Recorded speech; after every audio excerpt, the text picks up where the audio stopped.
Hello, everyone. My name is Saurish Srivastava, and I'm your host on the Dialexicon podcast, where we critically engage in philosophy and correlate philosophy research to contemporary issues. Today, we have with us Professor Liz Jackson, who is an assistant professor in the Department of Philosophy at Ryerson University in Canada.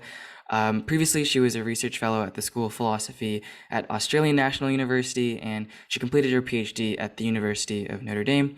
Hi, Professor Jackson. How are you today? I'm doing good. Thanks so much for having me on. I'm excited for this conversation. Of course, and thank you for your time and for being here today. Our episode today is specifically about your work in epistemology and specifically on the relationship between belief and credence. So let's get started. Although I did briefly introduce you, for our audience that may not know a lot about you, could you please provide a little bit more information on who you are, your background, and your relationship to philosophy? What does philosophy mean to you, and sort of how you got interested in philosophy? Yeah, that's a great question. So you're right, you did give like a pretty good summary of kind of who I am and where I'm at. Let me think if there's anything to add. I mean, maybe I can just add a little bit about kind of my research and maybe teaching too. So with teaching, I teach a lot of epistemology. So that's really our topic today. So we'll get into that a lot. And I also teach a class on critical thinking, which is really fun. It's a lot about arguments and how do we sort of identify, reconstruct, and then evaluate arguments. So I enjoy teaching that. And then my research is also, I think, pretty related to that, but a lot of my research is really in two main areas. So the first is epistemology, which is, again, our topic today. And actually, the topic specifically that we're going to talk about, which is belief and credence, was my dissertation topic. So this paper we're discussing was a chapter of my dissertation, and all of my dissertation was related to belief and credence in at least some way. So that's like, and if you're saying like, what is this thing like credence, especially, we'll get to that, don't worry. But that was kind of my dissertation topic. So a lot of my research is kind of about questions like, what should we believe? What is it for a belief to be rational? And then I'm also interested, and this actually does come up a little bit in a few of the questions, in philosophy of religion. So kind of the big question I'm interested in there is like, what can make a religious belief or a religious commitment rational? So I'm really interested in that, and that kind of intersects with questions about faith and also questions about credence, like what if your credence is really low? Could it still be rational for you to commit to a religion? So that's kind of my research. You really hit like the main kind of things about me and my background really well, but maybe I'll just talk a little bit about what kind of drew me to philosophy in the first place. So I think I have always been really interested in philosophy, but I just didn't know it was philosophy. Like I didn't know that was the term that described the thing I was interested in. And I think it's so cool how you are kind of diving into philosophy as a high schooler. I think even in high school, I didn't really understand what philosophy was. And I mean, even now, like me being able to define philosophy is really hard. Philosophers disagree about how to define philosophy. So that's kind of a funny thing. But sort of setting that aside, I think my experience was sort of like this. I was like in college and university, sort of trying to decide what I wanted to major in. I think like math was one I had thought about. I had done political science. I had thought maybe being a high school teacher. And then I was like, I should try a philosophy class. I don't really know what philosophy is, but it sounds cool. And my grandpa was actually also a philosophy professor. And so I think maybe that was some of what pushed me to try a philosophy class as well. So I took this class, and like just within a couple weeks, I was like, I found my people. Like I found this thing that I've been interested in and thinking about, and kind of the way they just thought about the world, and they were willing to really question pretty much any assumption, and kind of everything's up for grabs. I thought that was really cool, really interesting. So I really enjoyed that. So I think, even just as a little kid, I've always really loved thinking deeply about big questions. That's probably not a perfect definition of philosophy, but that's at least part of what philosophers, I think, do. They think really deeply about big questions like, does God exist? Do we have free will? What is knowledge? What makes a belief rational? How do we determine right and wrong? And so that really drew me to philosophy. And then once I decided to be a philosophy major, I think my parents were a little skeptical. And then I was like, I'm going to go to grad school. And I think my parents were even more skeptical. But then, I ended up going to Notre Dame. And it's really nice, like just as a side note, often philosophy grad school is actually funded. So I was able to do my PhD without going into debt. And so that was also huge. And so I did that. And then, yeah, like you said, spent a year in Australia doing research. That was amazing. And then now I'm here in Toronto and I teach it at Ryerson University. Yeah, and like I think one of the coolest things about philosophy is kind of just like the accessibility of it. Like a lot of people, and I, just like from conversations with other people, is like a lot of people don't know that it's philosophy that they're talking about, or like having conversations with friends, but like it really is.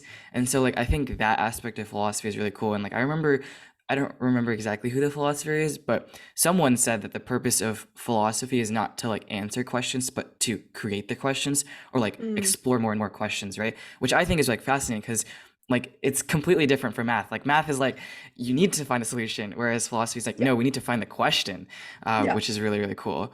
So before Yeah. we get into, oh sorry, No, I was Yeah. just going to say Okay. that's totally right. Philosophy often creates more questions than it does answers. And what I love is that I think some people see that as a really negative thing. And I love that that draws you to philosophy because I'm the exact same way. I'm like, that is so cool. So anyway, I think that's awesome. Yeah, especially like when all perspectives just come into one place and just like, oh wow, I didn't even like think of that. Like Yeah. those are all really, really cool. But before we get into any of like the interesting questions, I'd like to begin by asking you about epistemology. So what exactly is epistemology? Like what are some of the core questions that you attempt to explore? And are these backed by neurological or psychological research? That's a really interesting and good question. I think a good place to start, just kind of backing up and saying, okay, we started off with maybe philosophy in general, and now we're moving into epistemology, which is one of the main kind of sub branches of philosophy. So epistemology is traditionally defined as the study of knowledge, but I also like to include and rational belief, because I think rational belief is also part of epistemology. And often a lot of people think you need your belief to be rational or justified in order for it to even be an attempt at knowledge, right? So you could see that as part of knowledge, but it's really the study of knowledge, and rational belief is normally how I define it. And so this includes a couple of different questions. And actually, I'll kind of give you a really basic overview of my epistemology class, the main kind of questions that we cover. So number one question is, what is knowledge? That really focuses on the definition of knowledge.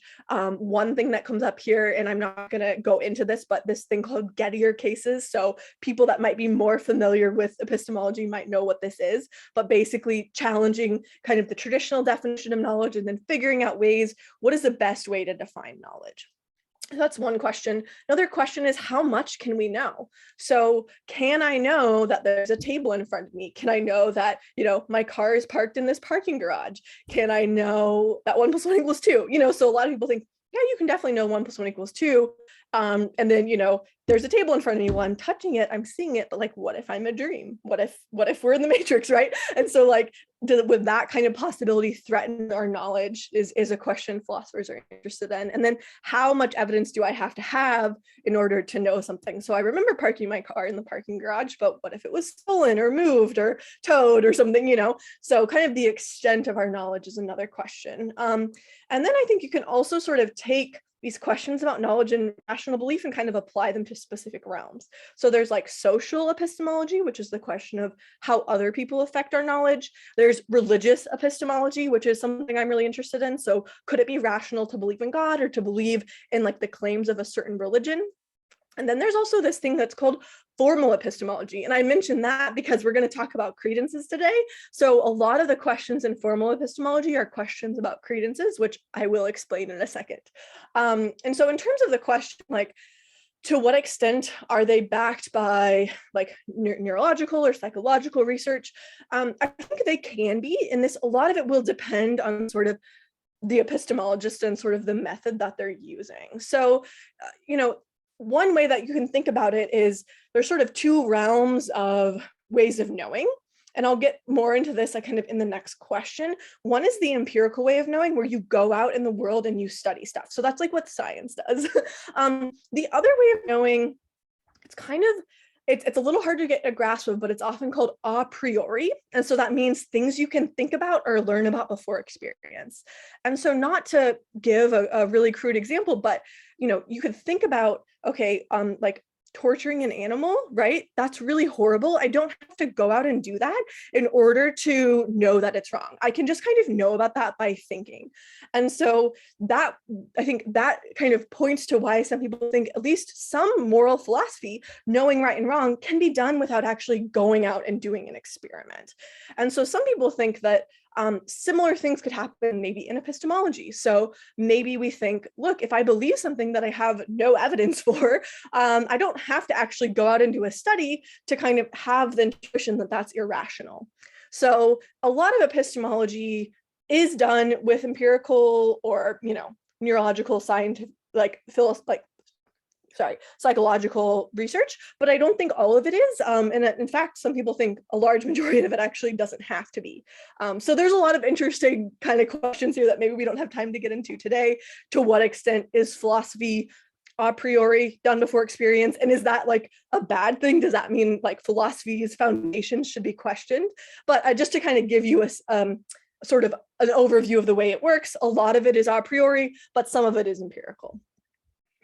Okay, so it seems that like there's like both, right? Obviously, but I am like curious about kind of like this a priori knowledge and like understand like those kind of that kind of research. Is that kind of like just and this is based off of like a past podcast where they describe themselves as a sit-at-home philosopher or like sit in the chair kind of philosopher and just like read a bunch and then produce your own work or something like that. Yeah. And I'm kind of curious about that then, like, how do you know things are a priori? Because like for what one individual might have as an a priori knowledge of like, for example, going back to that torturing example, like how do we know, if other people have the exact same thing? Like obviously then we kind of come back into the empirical, right? Like we have to do maybe like surveys or something to like explore those things, right? So is that something that you engage in a lot, or like how does your research around this field work?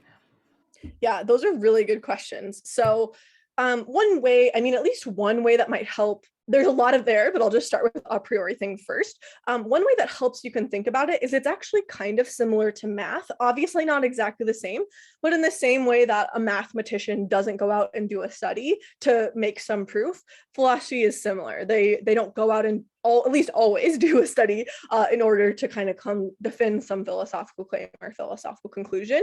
And yeah, this is often called, like what you said, like armchair methods, like you're kind of just sitting back and thinking. But I do think maybe like thinking about how this plays out could be helpful. I think one of the most common ways is you start with two things.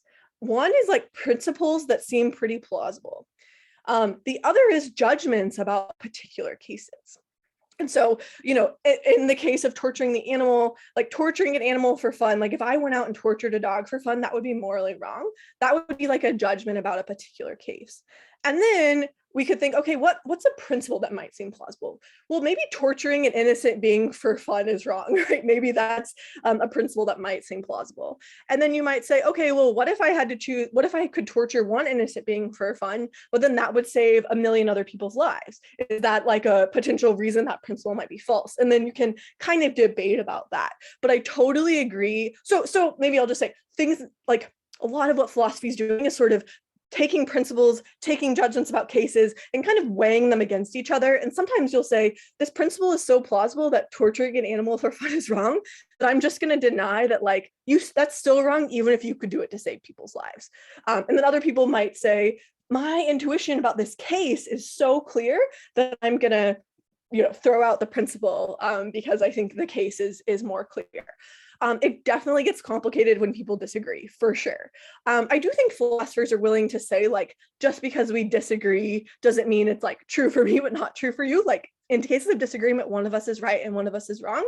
But I do think like fundamentally, you can probably appeal to principles that at least a lot of people would agree with, like torturing animals or babies for fun is wrong. Like, I think, that's a pretty solid, I think, foundational principle. But you're right that philosophy is very controversial. And I think this is one reason people have thought we can defend philosophical views, but we really shouldn't believe them because there's way too much disagreement. That's actually a whole nother real topic, honestly, is can we believe these philosophical theories we're defending, or can we not believe them because there's way too much disagreement? So yeah, there's a lot more I could say here, I guess, in terms of like what philosophy actually looks like. it is kind of expanding on past work that's done by other people. So that involves a lot of reading. It's also, presenting at conferences, talking to other philosophers, sharing your ideas, and then, writing it out. But I think it's going to be a lot less like work in a lab when compared to other disciplines. At the same time, though, you can do lab type work in philosophy, and it's actually exactly what you were saying. So people will ask people, they'll give people a bunch of either different cases, maybe also principles, and they'll kind of say, is this right or wrong? Or what's your judgment here? And have people make judgments about those cases and then use those judgments to sort of try to make philosophical progress. So there's definitely a whole field, it's called experimental philosophy, that's sort of dedicated to doing this type of thing. And so I think it's kind of that's going to be much closer to like psychology or a more like scientific method, which would be you do a study, you gather some data, you kind of look for patterns in that data, and then you sort of use that hypothesis to try to replicate the results. So there is philosophy that does that, but yeah, definitely a good amount of it is kind of armchair. Yeah, definitely. And I think also like just the armchair, it provides the content to do the experimental research on in the first place. So like there is like a necessitation or like a necessity for like the armchair research in the first place, but there's also, I guess, maybe a necessity for the empirical research to kind of verify that you're into or whatever research you're doing in the armchair is like actually valid, or at least to like explore new questions with the empirical research that's being conducted. So that's really cool, like the way that there's like two kind of branches here, and they just merge like pretty seamlessly almost. I'm sure there's like a lot of complications, but like yeah, I'm sure, but like at least it seems like in theory that they should be complementing each other and not like competing against each other. So I do want to move on to like talk specifically about your paper now, of belief, credence, and evidence. So I'm really curious about the question in hand here. What exactly does it mean for evidence to affect one's credence more than one's belief? And could you please provide an example, like maybe the lottery example, and also like some basic definitions for people who might not know? Yeah, so I'll explain kind of belief and credence first. So belief, I think, is a more kind of familiar term for people. Like we say, I believe this or I don't believe that. So that is a more familiar term. Credence may be less familiar, but I'll start with belief. So most epistemologists who work on belief think that when we're considering the truth of some statement, belief is sort of these three attitudes we can take towards that statement. So if I'm considering the statement like 1 + 1 = 2, I'm going to believe that statement. If I'm considering this statement, I have an even number of hairs on my head, I'm going to withhold belief on that statement. So believing it is effectively saying it's true. Withholding belief is basically saying I'm undecided or I haven't really committed either way. And then if you consider the statement, it's 80 degrees in Toronto right now, or 1 + 1 = 3, those are statements I would disbelieve. And that's basically saying that it's false. So when it comes to belief, you can either say it's true, I'm undecided, or it's false. But really, there's kind of these three main attitudes you can take. But what's interesting is like, okay, so I believe 1 + 1 = 2. I also believe, let's say it's going to rain tomorrow. I'm pretty sure the forecast predicts rain tomorrow in Toronto. I'm not exactly the same confident, like my level of confidence in both of those isn't exactly the same. One, because the forecast can be wrong. And then two, also, I'm not 100% sure that I'm remembering the forecast correctly, right?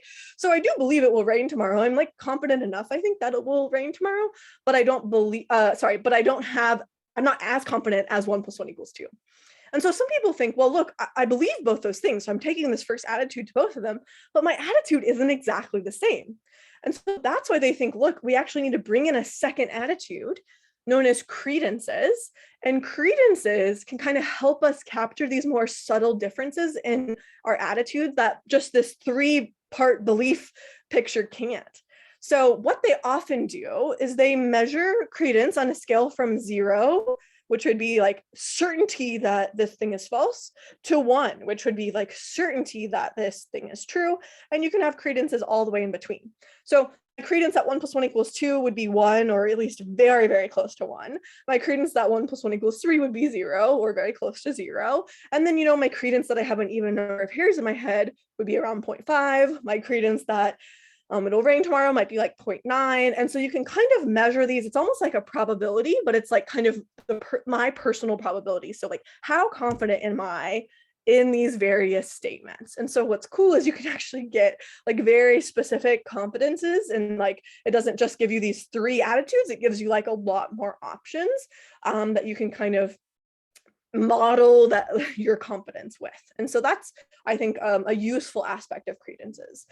So we have beliefs, 1, 2, 3. We have credences, which is actually in principle like an infinite number of them, but at least they're a lot more specific, right? And so the question is like, how does evidence kind of interact with our beliefs and with our credences? When we get new evidence, how does that change our beliefs, and how does that change our credences? So I'll give a really basic example to illustrate exactly what you said, which is that sometimes evidence can change our credences, but not change our beliefs. Here's like an example that almost everyone would agree with. I checked the forecast. Let's say there was a 90% chance of rain tomorrow. I believe it will rain tomorrow, and I have like a 0.9 credence it will rain tomorrow. Let's say I check the forecast again, and it's now like 85% chance. So I actually like maybe plausibly keep believing it will rain tomorrow, but instead of having a 0.9 credence, I now have a 0.85 credence. So my belief is staying the same, but my credence has gone down a little bit. And then if I check it again and it's 95, my credence will go up again, but I continue to believe it. And so like, this is a case where there's just these smaller changes, but they're all kind of, I still have a high credence in every case, and I can continue to kind of hold on to that belief or keep that belief. Okay, so that's like the way that evidence can change our credences more than our beliefs. That is like, I think most people would agree with. What would be really interesting is cases where evidence could actually change our credences like a lot, but not change our beliefs. And so I'll give you what's called the lottery paradox. And it's kind of this paradox that a lot of epistemologists have written about and are interested in. And so that's basically, let's say you have a lottery ticket. You probably have a high credence your ticket will lose. So if there's 100 tickets, you would have a 0.99 credence your ticket will lose. As the lottery gets bigger, your credence will go even higher and approach 1, right? So you're gonna have a pretty high credence your ticket will lose. So the question is, should you believe that your ticket will lose? And intuitively you might say, well, look, I have this super high credence, maybe I should. But I actually think a lot of people think, well, there's like some chance it's a winner, right? So maybe I shouldn't believe that my ticket will lose. Maybe I should be a little more cautious and withhold belief. And you might say, okay, do we really just rely on that intuition? Can you kind of give a little bit more argument to why you shouldn't believe your ticket will lose? And I think there's at least sort of 2 reasons that people have given to think we should have a high credence, our ticket will be a loser, but we shouldn't believe it. The first is that if I should believe my ticket will lose, this leads us to a puzzle. Because give me any other ticket 1, ticket 2, ticket 3, ticket 4, all the way to ticket 100. Let's say I have ticket number 1, I believe that will lose, but then I should believe ticket 2 will lose and ticket 3 will lose. So I should believe of each ticket it will lose. But then I believe, it seems like I would believe at least that ticket 1 will lose and ticket 2 will lose and ticket 3 will lose, and all the way up to 100. But that can't be true, right? Because I know at least one of them will win. So if I kind of put all my beliefs together, believing my ticket will lose actually will lead me to have a false belief. And so they think, look, if you just don't believe any of the tickets will lose, then you're not led to this false belief. Another argument, so that's one argument people have given. Another argument is a lot of people think, I definitely don't know that my ticket will lose. Like, it's a lottery ticket, like it could win. I can't say I know this is going to lose.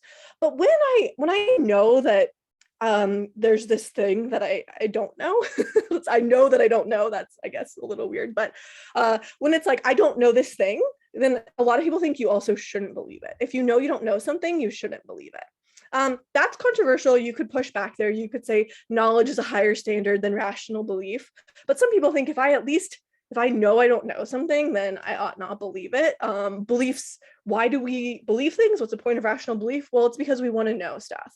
And so if beliefs kind of aim at knowledge in this way, and rational belief it's belief that's trying to become knowledge, then if we don't know something, we shouldn't believe it. So that's kind of another way to argue for it. And you don't have to buy both those arguments. If you only buy one, or even if you just kind of buy the intuitive pull of it, any of those get you this idea that you shouldn't believe your ticket will lose.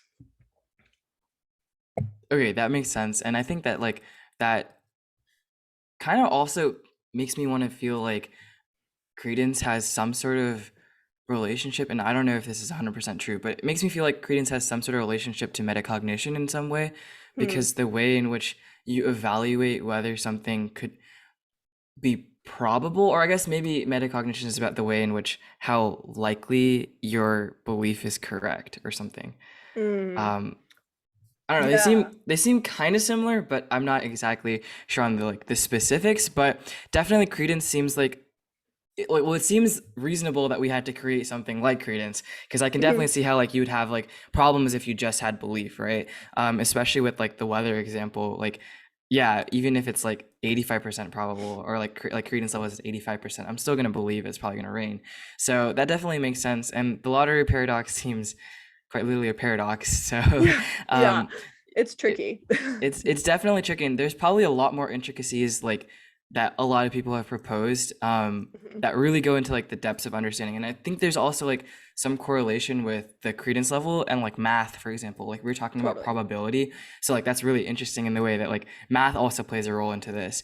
But I'm Absolutely. also like really interested because in some places in your writing you've acknowledged that you're exploring like the normative and not the descriptive, right? What does Mhm. that mean? Like, wouldn't exploring rational belief and rational credence presuppose like an adherence to logical description to explain those mental states in general, right? Because they seem tied. Mhm. Yeah, no, I think this is helpful. And it's kind of one of those distinctions that in some ways is basic, but in other ways, I think even the best trained professional philosophers sometimes aren't clear on this. And so I think it's really good to ask this question early and be clear. So descriptive questions are questions about the way that the world is. Normative questions are questions about the way that things ought to be or should be. So you can say, we're fighting this war right now, but we shouldn't be, whatever, if you're, against fighting the war. So applying that to epistemology, descriptive questions are kind of questions about how we in fact think, like how, like maybe what a belief is, or like and some questions about how belief relates to credence would be descriptive if they're just sort of describing the way our patterns of thought. And it really does involve, I think, quite a bit of psychology, and also just kind of being clear about how we define belief and credence. So the idea that there's three belief attitudes you can take to any statement, that would be like a descriptive point. Um, excuse me. Normative questions, on the other hand, are questions about what we would think or how we would think if we were rational. And so, to kind of give an example, like in terms of the lottery thing, you might believe your ticket will lose. That would be like a descriptive claim. The normative question would be, should you believe your ticket will lose? And so, actually, a lot of the lottery paradox is more about the normative question. What attitude should I take to the statement, my lottery ticket will lose? And so, I think, this will be controversial. Some people think epistemology is more concerned with the normative stuff than the descriptive stuff. And actually, in general, some people think the normative question is like one clear role that philosophy can play that isn't really something that psychology can tell us. So psychology can tell us maybe about what mental states we have, maybe about behavior, maybe about these certain patterns of thought or behavior, but it's hard for psychology to tell us how we ought to behave or how we ought to think or what makes a belief rational. And so that this actually, I think, relates to what we were talking about earlier too, with like what is philosophy's like particular role, or what kind of questions are distinctly philosophical. So so one reason I wanted to talk about this now too is because this paper is really more about the normative question than the descriptive question. I think the question about what belief and credence are and that kind of background is important, sort of descriptive background. But in the paper, I really do want to focus on sort of how belief and credence function in a rational agent. And I guess there's two things. I mean, this whole talk of rationality, I think, raises a lot of questions, including like what is rationality and like how rational are we talking? So I think there's two things I want to say here. The first is that there is actually, different kinds of rationality. One, there's epistemic rationality, which is kind of the rationality that epistemology is concerned with. So things like following your evidence, your beliefs being candidates for knowledge, those would be epistemically rational. Things that aren't epistemically rational is, basing your beliefs on wishful thinking or an emotional attachment or something. A lot of people think epistemic rationality is closely connected to evidence, although that is controversial, but that's sort of one rough way you can think about it, is sort of the rational thing to do is sort of follow your evidence. But there's also practical rationality, which is like what's rational given your goals or something. There's also like questions about morality, so ethics, that's a whole nother branch as well. So I'm kind of setting those aside and here really focusing more on the epistemic rationality side. But like another question too is like, how far do we want to take that? And it actually seems like you could be more or less rational. It seems like there might even be different like bars or standards that rationality could put on us.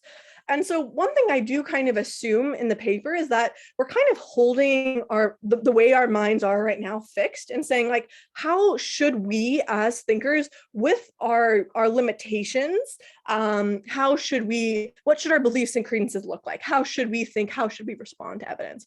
So I'm not necessarily talking about like an angel or some being that has like a way bigger mind, or like a robot that can like do calculations super quickly, but like the way that human psychology generally is, I'm sort of holding that fixed and then saying, given that, how should we think? How should we respond to evidence? So those are sort of at least two things about rationality that I'm holding fixed in the paper, but hopefully that kind of helps to think I'm more concerned with the normative stuff than the descriptive stuff. Right. And then I think also maybe like relating back to our discussion about like empirical versus like the armchair kind of research, like I feel like descriptive or empirical research in general has to be in some way descriptive because you're experimenting on like what has happened, right? Or what does happen. Whereas the normative or maybe armchair research is like talking about what ought be happening or what should, like, I guess, yeah, what ought be happening is the best way to frame that. Yeah. So that makes sense. And definitely like that seems like there's a lot of like subsections into the into these like areas like that, like this really goes far deep. And I do want to like move on to like this, you've written about like this proposed notion to like explain high credence without belief through like normic support account, which is what your paper talks about. So what is normic support account and how does it explain high credence without belief?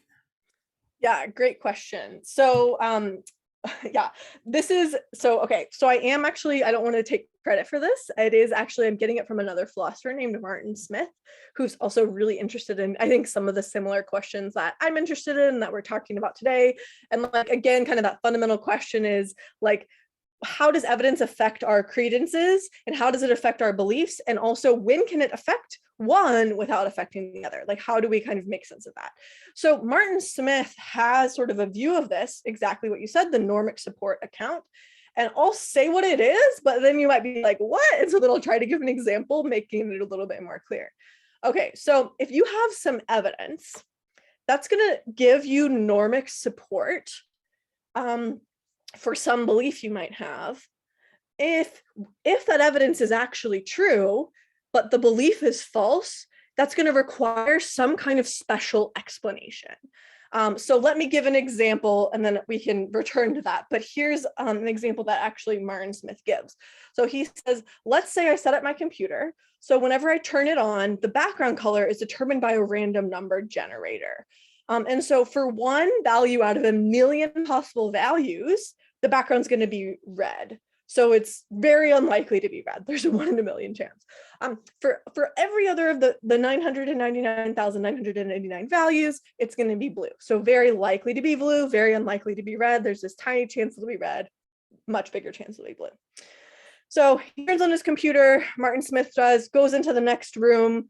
It doesn't see what color the background is. And then his friend Bruce, who has no idea that he's set up his computer in this admittedly slightly quirky way, walks in and sees that the computer has a blue background. So Martin knows all these facts about how the blue background is generated, but hasn't actually seen the background, whereas Bruce actually sees the background.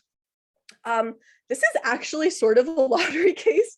There's this proposition, which is that the background, or like the background is blue, and it's very likely to be true given Martin's evidence. And then Bruce would be kind of like in a situation where he like learns that his lottery ticket lost because he like goes and checks at the gas station or whatever. Okay, so here's, coming back to the Normic support account, here's what that account would say. Bruce, it's rational for Bruce to believe that it is blue because he saw that, he perceived it with his own two eyes. And we would need some kind of special explanation if Bruce's belief turned out to be false. Like Bruce is colorblind, or, you know, there's some kind of perceptual issue, or some, you know, there's some optical illusion, something like that. So because we need a special explanation if Bruce's belief turns out to be false, Bruce's belief has normic support. So it can be justified, it can be rational. Okay. Smith, on the other hand, Martin says, actually shouldn't believe the background is blue. Smith can have a very high credence it is blue, but I think if you have the lottery paradox intuition, you may also have the intuition here. He can have a very, very, very, very high credence that it's blue, but he shouldn't believe that it's blue because all he knows is the statistical point. And it wouldn't require some kind of special explanation if the computer turned out to be red. It would just be like, oh, it was the 1 in a million chance that it was red. And so this is a really interesting case because it seems like, you know, Bruce and Smith can both have that really high credence, but Bruce, because he perceives it, can believe. And again, that's because that would be, you would need a special explanation for why Bruce's belief was false. Whereas if Smith believes that it's blue, you don't need a special explanation. You just say, oh, you know, there was just this 1 in a million chance it turned out to be red, so that's why his belief was false. So essentially, if you have like, or if you perceive of something, then that requires some sort of external like support to explain why something didn't happen, then you would have this normic support. Whereas if you're just relying on something like statistics or something that isn't enough to provide or need external support or external like validation, right, or some sort of supporting factor. And so if you don't have that supporting factor or don't need that supporting factor, then in that case you don't have normic support or normic support, right? Yeah. So if the belief turns out to be false, then and it doesn't require a special explanation, you wouldn't have normic support. If the belief turns out to be false and you do need a special explanation, then you would have normic support. Okay. I think that's what you said, but yeah. It is a little tricky, but it's a special kind of support that can explain why in certain cases of high credence the belief is justified, but in other cases of high credence it's not. I'll also say, like, to the audience, like, this is tough, like this is a really hard thing, and like Martin wrote an entire book on this, like just this concept itself. So if this is a little tricky, just bear with us. I think we'll get to some other stuff, but this is I think an important sort of common explanation of these cases in the literature that's good to know about. So I'm curious about like the impact of normic support. Like, what does that really, like, we understand, like, I guess this example really provides information on like what it is and like how to get that support, but what does that support mean? Like, why is it good? Is it bad? And normally, like, I think philosophy like can maybe like delve into these questions, but like on both sides, right? But like, what does normic support really mean, and how is it traditionally viewed in philosophy? Is it like a good thing to have, or what does it really mean? Yeah. So Smith argues that normic support, it's a theory of rational or justified belief. So it's supposed to be a theory that tells you why, like in some cases of this high credence or high probability, the belief doesn't seem justified, but in other cases it does. And I actually think this has a lot of really important practical implications. I'm happy to talk about those now. I also I know your last question or two was about this, so we can also save them for later, but like I think it has implications for like the courts of law. It also has implications for like when we praise or blame other people for certain things they did based on evidence that we might have. Do you want me to go into that a little more now, or maybe save it? We can save it, and I think maybe we can like follow up. And I know because you did talk about this earlier a little bit about the ways in which the opposite is also true, like how high credence, we talked about like how high credence without belief claims can be possible, but like the opposite of like high belief without credence, right? We talked a little bit about that. But in my mind, like when I was thinking about this and like formulating the questions, I instantly thought of like religion, right? Like, which you're really well versed in, but like trying to avoid a specific religious debate, but wouldn't words of like pastors or others talking about religion be appealing to belief, but not really to credence? Because like we just don't know that value of like how, like from a scale of 0 to 1, of like what that credence level would be, right? Yeah, I think this is a really, really cool, interesting question. And so I think, okay, you could even just think about a case, like just take a general case, like someone that believes that God exists. I think it raises sort of two questions about their credence. And I think even though we don't use the word credence, we talk about confidence or we talk about probability. So I think those things often means like we're not using the word credence, that's kind of the philosopher's word, but like we can say like I believe it and I'm really confident, or I believe it but I'm really not that confident, you know. So I do think that a lot of people just like people, everyone has credences and we do talk about them even if we don't use that word. But so, okay, I believe that God exists. And then the normative descriptive thing actually comes in here, right? So there's really two questions you can ask. The first is a descriptive question, which is just like, how low can my credence be, period? Just like psychologically, like, is it possible for me to believe God exists but have like a very low, like a 0.1 credence? Like, is that even a psychologically possible state? That's one. And then question two, which I think would be more kind of connected to what we're talking about in this paper, would be what if, like, if I'm a rational agent, I'm responding rationally to my evidence, how low could my credence be then? So both of these questions are going to be very controversial, but I think it's really interesting to think about too. And also, like, I think religion is a very important application, but you can also kind of ask these about a lot of different questions as well. So I think actually when we're just talking about the descriptive thing, like as a matter of psychology, you can actually believe things but have a pretty low credence in them. You could think about cases where someone's like paranoid or like seriously doubting something, or like maybe they're kind of in like they're kind of deceiving themselves. Like let's say someone's really worried that their partner's cheating on them, but they know they don't really have that much evidence for it. They're just sort of a really jealous person, let's say. This could be a case where they believe their partner's cheating, but their credence is actually quite low because they're like, I really don't have that much evidence. I'm really not confident, but I just can't shake like this belief. I just have this gut feeling that they're cheating on me, you know? So I think like that wouldn't be rational, right? They're not responding well to their evidence. But it seems like a case where belief with low credence is at least possible, like mentally or psychologically. The question of rationality is super interesting. And I think that probably in some ways, like kind of laying out all the views here would maybe go beyond the scope.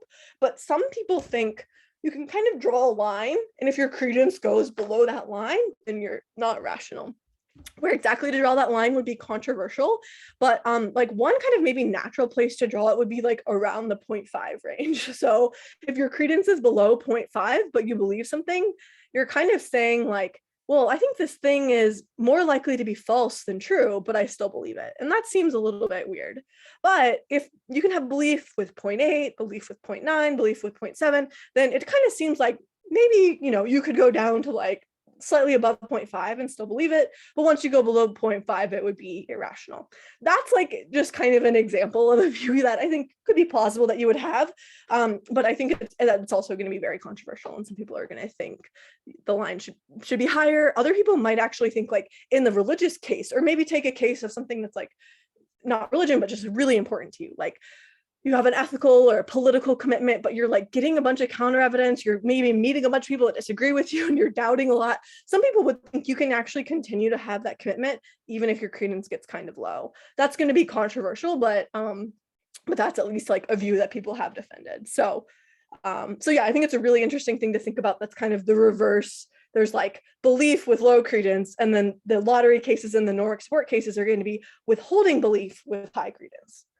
So in those cases, is it also that like belief would be able to shape credence, like the ways in which, let's say we have like a very high belief in a claim, right?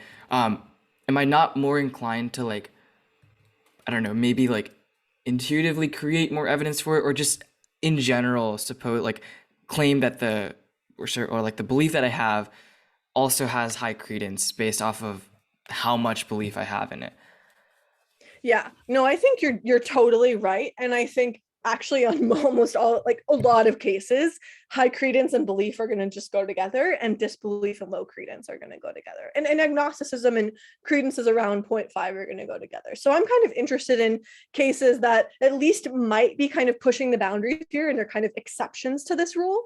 But I think you're totally right that like normally they're going to kind of fit together, especially if we're talking about cases of rationality. So for agents that are rational, if you have really good evidence for something, you'll normally believe it and have a high credence. If you have really bad like evidence that something's false, you'll disbelieve it and have a low credence. And then if you kind of have, balanced evidence, or like really things could go either way, then you might be agnostic and have a credence around 0.5. So the cases, yeah. So one thing that's interesting to think about too is like, if I have a belief in a low credence, like, does one of those have to give? And how do you determine which one shapes the other? That's a really interesting question that I don't have a good answer to necessarily.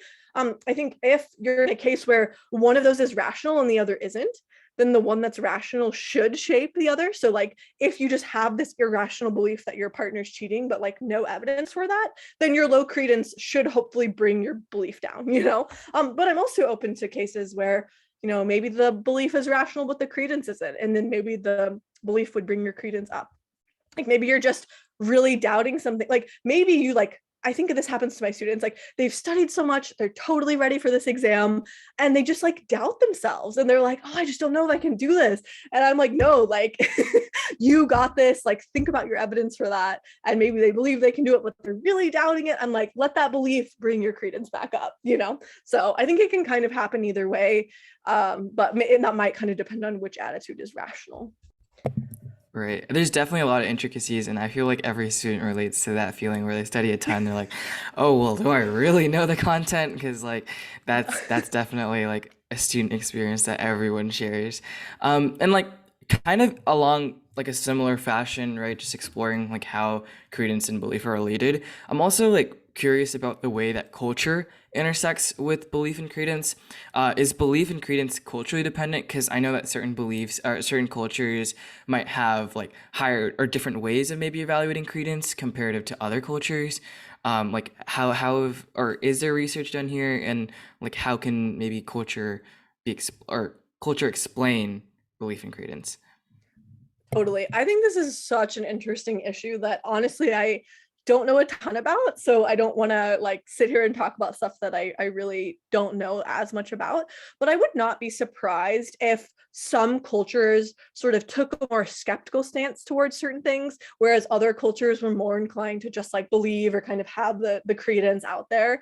And so like actually William James talks about like kind of like taking epistemic risks. So like you might have like some evidence for something, but not like overwhelming evidence, so that like you could kind of be cautious and withhold belief, or you could kind of go out there and believe it, or maybe like the evidence like permits a range of credences. So we were talking about like whether cases are statistical evidence where it's like 0.85, but like a lot of our credences are not going to be that precise, or maybe we'll be able to have a range of credences based on our evidence that would all be rational. And so then it's like, do I want to go out and kind of go on the limb and take the higher credence, or kind of be more cautious and take the credence closer to 0.5, and so I think it's interesting. It would be really interesting, and I don't want to like speculate on, what cultures this might be, but if some cultures are sort of more willing to take the epistemic risk, whereas other cultures tend to be like more skeptical of certain claims. And it also might depend on like the domain too. Like it might be that like some cultures are more open to like a claim that a miracle happened, whereas other cultures are much more inclined to be skeptical, even if they're kind of presented with similar evidence. So I think this would be a really interesting area of like future research. And I also think too, like when we're doing experimental philosophy, which is getting people's intuitions about cases, like making sure you're having people from a variety of cultures is really important. And they have noticed, like even within epistemology, people from different cultures sometimes have different intuitions about cases. Like I was talking about the what is knowledge question. I think that they've even shown there that people from different cultures tend to have different intuitions about that question specifically. So that's like really interesting. I mean, could tell us, we could, I think, make different conclusions from that. One is like we should just be less confident in our definitions of knowledge if cultures disagree. But it could also be that like different cultures are using the word knowledge differently, and they have like different conceptions of it. So I think there's kind of different ways you could sort of take that data, but I definitely think it's important to not just rely on like a single culture or even like Western culture, but kind of be more open. And there has been, I think, in philosophy, a resurgence of, Eastern philosophy and sort of looking at not just like what these Western sort of canonical thinkers thought, which I think is super valuable. And I really, support people who are doing that. I think it's really great. And then also I think maybe like it opens up questions of belief in credence at like younger ages and like different environments too. Like I think like the data collection probably has to be like very, very diverse to make like at least create like assumptions of like what could potentially be happening or something like that. Because if there isn't that, then if there's no variation, then it's going to be like really difficult to, or that could be like a very major flaw to the research in general. Yeah.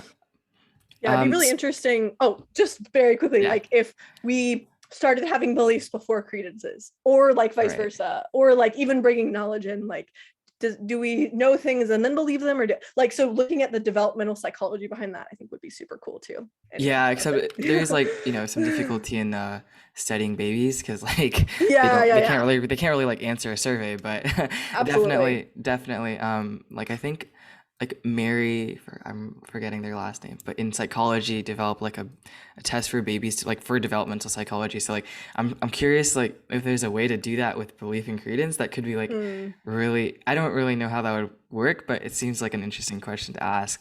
But I do want to like move on to like a question, it's kind of like towards the end. But Yeah. you've discussed in your paper about like these two different evidences, B evidences and C evidences. So what exactly is the difference between these type of evidences, and like what are some examples? And then while explaining this, could you also please explain what I think it's saliency is? Mhm. Yeah, totally. So it's funny, I think initially just called this A evidence and B evidence, and then someone was like, oh, but like belief and credence. So then I did it B evidence and C evidence, because it's like B evidence is the one like you should more associate with belief, and C evidence is the one you should like more associate with credence. So very briefly, I'll just kind of explain like B evidence is evidence for some statement that doesn't bring up the possibility that that statement could be false. So the way I put it in the paper is it doesn't make salient the possibility of not P, but I think maybe easier to understand is like it doesn't make it obvious to you that like, but this could be false. So like if I tell you like, I'll meet you at 5 o'clock, it seems like I'm just kind of saying that that's flat out true. I'm not really giving you a reason to doubt that or think that it's false. Or if like Bruce, who walks up and sees the blue background, he just sees it as blue. He's not like given some evidence that like, oh, but like you're really colorblind, or there's some optical illusion going on or something. So a lot of cases of like testimony, when someone just says like this is true, or perception, would be cases of B evidence. It doesn't make this possibility you're wrong, obvious or salient to you. I'll explain salience more in a second. So C evidence is evidence that does give you some reason to believe something's true, but also raises this possibility that the thing could be false. So when Martin, turns on the computer, knows there's a 1 in a million chance that the screen is red, and then walks away, his evidence kind of brings out this error possibility. Like, I have really good reason to think it's blue, but there is a chance it could be red. Other examples would be like the lottery paradox. When you say, my ticket will lose, I have very good evidence my ticket is a loser, but the fact that it's a lottery ticket brings up this possibility, but it could win. Another example, so we talked about testimony. If I say, I'll meet you at 5 o'clock, what if I said, I'll meet you at 5 o'clock, but I do have an appointment right before, so I might be a little bit late? Then that testimony is going to bring up this possibility that maybe I won't meet you right at 5. Maybe I'll be late, right? That would be another example. So all of these are cases of evidence which gives you some reason to think something's true, but also kind of brings this error possibility to your mind. And so, yeah, I think that actually might help with the salience thing, because really what salience is it's what possibilities you're paying attention to and what possibilities you're ignoring. And one thing that I think maybe people just don't always realize, but like we ignore lots of possibilities all the time. And in fact, it's impossible for us to always think about the possibility that we're wrong. Like people will just, like my mom's like, I had eggs for breakfast. And I'm like, yep, okay, she had eggs. Like, I'm not going to be like, did you really? Let me go check the trash to see if there's any eggshells in it. You know, like maybe some very, very skeptical people think about the possibility that they're wrong more often, but I don't think any of us, just because of our cognitive limitations, can always be considering error possibilities. And that actually connects to why I said holding our cognitive limitation fixed, what's rational, rather than just saying, let's say we're the supercomputer and we can always consider every error possibility, because then maybe we should consider error possibilities more. But the thought of like kind of behind the account that I'm proposing in this paper is that when you get cases of B evidence, where the evidence kind of, it's good evidence and it sort of says like, P is true, you know, this statement is true. Those are cases where you can believe something and you don't have to worry so much about the possibility you're wrong or doubt the thing in question. So if some reliable person tells me, you know, I'll meet you at 5, then I can believe them, right? But if you get evidence that sort of raises this error possibility, this possibility that you're wrong, that would be C evidence. And those are cases where your credence should raise, but you should not believe the thing in question. So if I say, you know, I'll meet you at 5, but, you know, there's a decent chance I'll be late because I have this other appointment or something, you know, then I can have a high credence you'll meet me at 5, but I shouldn't believe it because you've kind of hedged. The one thing I talk about in the paper is this thing called hedged assertion, which is when you say, this thing is true, but I'm actually not totally sure, and there's a chance it might be false. Like you come to me and say, what bus should I take? I think it's the 59, but I'm actually not totally sure, you know? In most cases, you might say, okay, like I'm a little more confident it's the 59, but especially if it's really important that I find the right bus, I'm not just gonna believe you because you really did kind of give me this like, but I'm not totally sure, you know, thing. So that's actually, I think that actually fits with the Normic support account well that we talked about earlier, but that's kind of the account that I sort of give in the paper to explain why sometimes, again, evidence can change our credences, but not change our beliefs. And that's because it's only C evidence. It doesn't change what we believe. It makes us more or less confident, but it's raising this error possibility. And so it doesn't change our beliefs.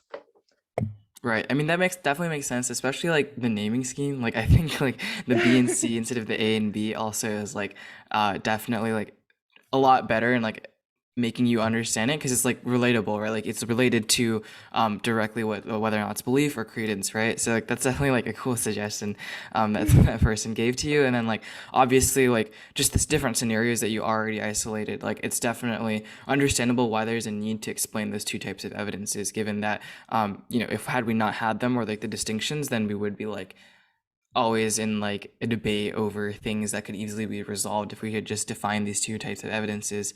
So that definitely makes a lot of sense. I do want to move on to like kind of the impact level, right? We talked about this, or we're going to talk about this a little bit earlier, but we do have a lot of you know, young students and, you know, adults on our podcast, like as members.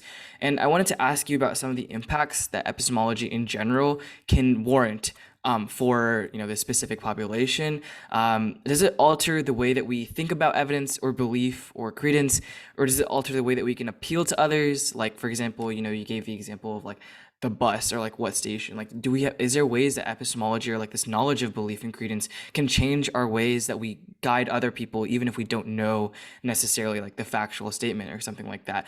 And what value, if any at all, is there in exploring these individual questions? You know, you've discussed in another paper that the belief credence relationship is integral to epistemological issues, but what about in the context of like everyday activities, like on the street or like just for in general for students exploring it? And I know you did give the example of like your students studying for that test and like Yeah. having that level of confidence and like credence, but are there other examples of how it can be impactful? Definitely. So there's a couple things I wanted to say, maybe 3 main kind of practical impacts. Because yeah, I do think like philosophy is great. And I think thinking about these questions and thinking about rationality is great, but it's also really good to connect them to issues that, people that aren't philosophers care about.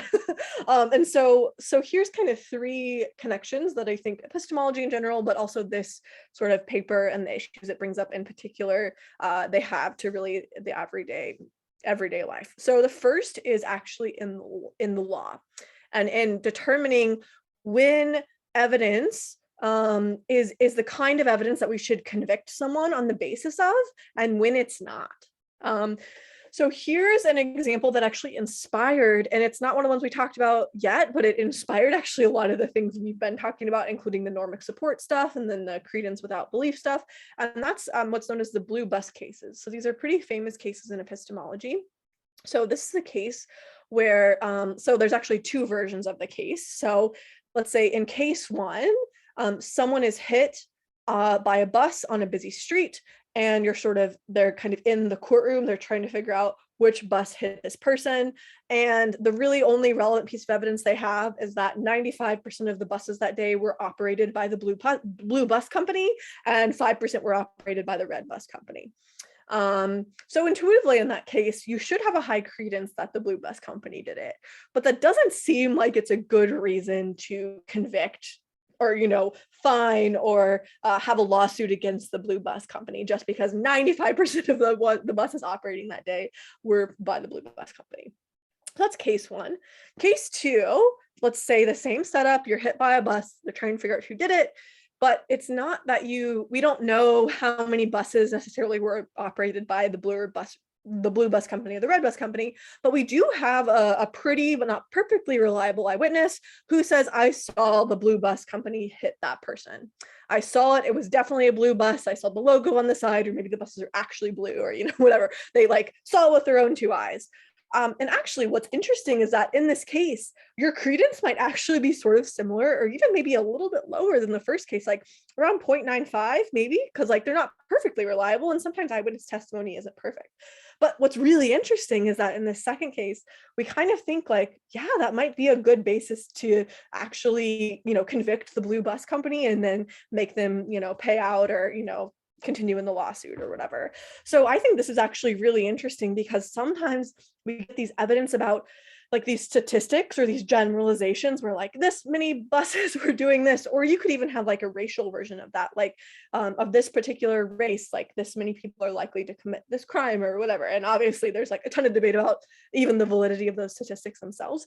But it doesn't seem right to convict people on the basis of statistics like that. And that's one reason why I think accounts like the Normic support account or my account, there's been some other accounts proposed as well. They can be really helpful because they can kind of help us say, well, if it's not just about purely the probability, what is it about? And I think it's about whether it has this special kind of evidential support, maybe the kind of evidential support that justifies belief versus it only justifies high credence but not belief. So that's sort of one case. And maybe number two, I think, is really related to this, but it's not about courts of law. I think it's just about when we praise or blame people in general for things that they did. So another case that people talk about, it's you can call it the cell phone case. So let's say I leave my cell phone on the table and there's only two people in the room, Jake and Barbara. Go to the bathroom, I come back and my cell phone's stolen, and let's just say I know no one else could have come in the room, so it has to be either Jake or Barbara. And let's say that this statistic is true, which it's not, but let's just say men are 10 times more likely to steal cell phones than women. Okay, that's made up, but let's just we're pretending, right? So you might think, well, look, maybe I should have a slightly higher credence that Jake did it because of that statistic, but I can't go up to Jake and be like, give me my phone back, I know you stole it. Again, because I only have this statistical evidence that Jake stole it, I don't actually have if an eyewitness told me I saw Jake steal your cell phone, that's a different story, right? Then maybe I could go up to Jake and say, hey, I have very good evidence you stole my cell phone, I need it back, So this is another case. It's not necessarily a legal case, but just a case where we're sort of blaming someone for doing something wrong. And it seems like if you only have C evidence or statistical evidence that they're guilty, then you shouldn't blame them. And I think that's actually really important. again, because this comes up with like these social statistics as well that relate to race and gender and, you know, other various classes of people. The final thing that we've sort of also already touched on that I think is important is actually so the reverse of those cases. So those cases are ones where you don't have the belief, but you have the high credence. But there's also the cases we talked about where you believe it, but like your credence is like maybe moving down. And I actually think sort of thinking about those cases and then maybe thinking about the point at which your credence is like too low so that you should give up the belief, but like how low can we put that? I think can actually be really helpful when we're thinking about sort of beliefs that are really at the core of our commitments. So religious beliefs is one that was brought up, but then also like maybe political beliefs you're committed to, maybe ethical things you're committed to, maybe claims about your close friends and family, like there's a rumor that like your really close friend committed some crime, but there's not that much evidence. Like, you know, at what point, maybe at some point, if they just find like proof that your friend did it, then yeah, maybe you should give up the belief. But maybe like your credence can go down a little bit, but you can keep believing the best of your friend, even as your credence goes down. Same with, you know, religious or political counter evidence that you might give or things that might cause you to doubt. I think this can actually be a helpful way to see like both one, even if you get some counter evidence, you shouldn't just throw out the baby with the bathwater and totally give up your commitment. But also two, maybe at some point you should give up that commitment. And then it can kind of help us narrow down like at what point we should give up that commitment, but also that we don't have to give it up right away. So at least, you know, I think those are a little more practical and hopefully helpful sort of ways that this thinking about belief and credence can kind of help us. So again, one, in the law, two, when we're kind of blaming or praising others for things they've done, and then three, when it comes to sort of these core commitments that we have and how long we can kind of hold on to them. Yeah, definitely. I think like the commitment level would definitely be like really useful for students in general. Like there's like so many times when like students and especially in like hyper competitive environments like tend to just take up so many different things and activities, but Yeah. like they won't see like a return. And I guess the return value could correlate to like the credence level, right? Like what is the return you're trying to look for, and like how much are you really getting out of it? And then evaluate at a certain level. You need to like maybe, you know, like you can still believe Mm. that the activity will be good for you, or like you could enjoy it or whatever, or maybe at a certain level like the cons really outweigh the pros at that point, and there's other things you should look for, especially when it comes to like students. I think like just engaging in like those activities that you find happiness in, or like the things where you do find value in it, and like not kind of adhering to like what society or like in the environment that you're in like kind of makes you want to do, or like kind of forces you at a level to do, because like there is a growing trend in like America, or like just in general, like really hyper like competitiveness, Mm. and so like that can definitely impact like students, and I think just in general in like environments, like workplace environments, like it's getting really difficult in environments to like have a balance, right? And that balance I think can definitely be aided with like a knowledge of like belief and credence, and kind of like understanding those two scales. And then obviously like in the legal sector, like 100%, like without doubt, that holds a lot of value. And even if it's not in the legal sector, at least understanding how those intersect is like super valuable, I think. So I definitely Totally. learned a lot about Awesome. belief in credence and epistemology in general, and I'm sure a lot of our audience members did as well. So I wanted today like thank you so much, Professor Jackson, for your time today, in like talking about all of this. It was really helpful. So yeah, thank you. Yeah, absolutely. Thank you so much for having me and also like taking the time to read my work and come up with these awesome questions. I mean, really the quality of the interview is so much about like the questions, and these are like some of the best questions I've gotten. So I really appreciate like it's just like the deep understanding of the of my work and of epistemology. It really shines through. So thank you for that, and also just for having me in general. And maybe I should say like really briefly before we wrap up, I don't know if but if people are interested in this or like want to learn more, I'm happy to kind of point them to some resources. So my website is liz-jackson.com. And if you go there on my research page, you can download this paper. It's called Belief, Credence, and Evidence, and like a lot of other papers on Yeah. belief and credence, but also some other epistemology stuff too. And if you're like really interested in kind of this issue specifically, I encourage you actually just like find that paper and look at the bibliography. Like Martin Smith is, you know, obviously someone we talked about here, but there's been a lot of other epistemologists, Laura Bushak and Julia Staffel and Georgie Gardner, and a lot of other people writing on these issues. And so there's a lot of really cool stuff kind of being written on this that if you want to explore, there's a lot out there. So that's one thing. But if you're not as excited about like, I'm going to go read a journal article, you know, like maybe not everyone's into that. I also have a page on my website that's called Public Philosophy. And that's a page where I kind of try to make philosophy, epistemology, and sort of my work more accessible to people. That's not just going and reading a journal article, but I have like videos, I have podcasts, some blog posts I've done that are kind of more for like a more popular, not just a purely philosophers audience. So check that out too. I do have like a YouTube channel that I put videos on sometimes. And if you go on like if you go on that public philosophy page, it's just linked at the top there. And I actually have like a bunch of my critical thinking lectures I mentioned at the beginning on there and some other stuff too. So if you're kind of interested in that, you should check that out. And then also, I just wanted to say, like, if you're interested in maybe a little bit more about Professor Jackson's and like future talks, the website does have like a list of like all the talks that she's done, and then the ones that are in the future. So you can definitely listen to those as well. But yeah, that definitely like wraps up our episode today. Again, just wanted to say thank you. Yeah. Yeah, thanks so much. And everyone should subscribe to this channel as well because it's awesome. Yeah, definitely.